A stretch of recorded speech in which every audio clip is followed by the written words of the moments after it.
பாஜகவின் விளம்பரத்துக்காக 591 கோடி ரூபாய் செலவிடப்பட்டுள்ளதாக தெரிவிக்கப்பட்டிருக்கு. இன்றைய காலகட்டத்தில் ஒரு அரசியல் கட்சி விளம்பரம் செஞ்சாதான் நம்ம இந்த கட்சியை மக்களிடையே கொண்டு செல்ல முடியும் அப்படிங்கிற கட்டாயத்தில் இருக்கா? அது எப்படி பார்க்குறீங்க? இல்லை ஆட்சியில் இருக்கிற கட்சி தன்னுடைய செயல்பாடுகள் தான் கொண்டு வர திட்டங்கள் நல்ல திட்டமாக இருந்தால், நல்ல செயல்பாடுகளாக இருந்தால் தானாக மக்களுக்கு போயிடும், விளம்பரம் தேவையில்லை அப்படின்னு நினைக்கிறீங்களா?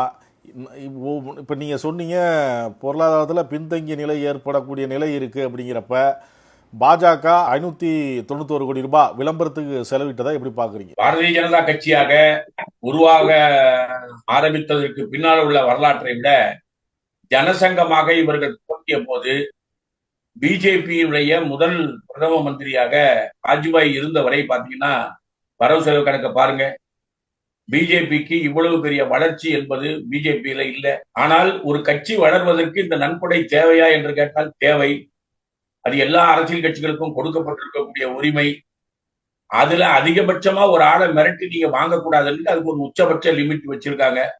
20,000 ரூபாய்க்கு மேல நீங்க வாங்கக்கூடாது என்கின்ற சட்டம் கொண்டு வரப்பட்டது. வெளிப்படைத்தன்மையும் மக்களை ஒட்டி அரசியல் கட்சியும் இருக்க வேண்டும் என்பதுதான்.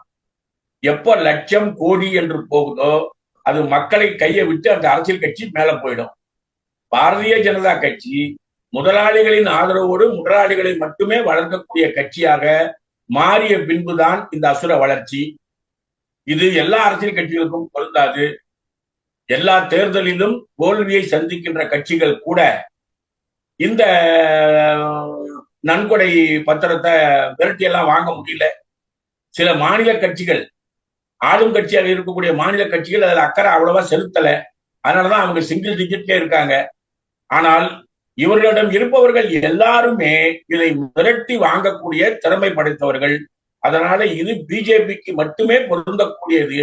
சுருட்டல் ஏற்பாட்டில் முதல் கட்சியாக பிஜேபி செய்வதற்கு கொண்டு வரப்பட்ட சட்டத்தை தனக்கு சாதகமாக அவர்கள் பயன்படுத்துகிறார்கள். அவ்வளவுதான். இல்லை, ஆளுங்கட்சியா இருந்தா காங்கிரஸும் அந்த மாதிரி செய்யுமா?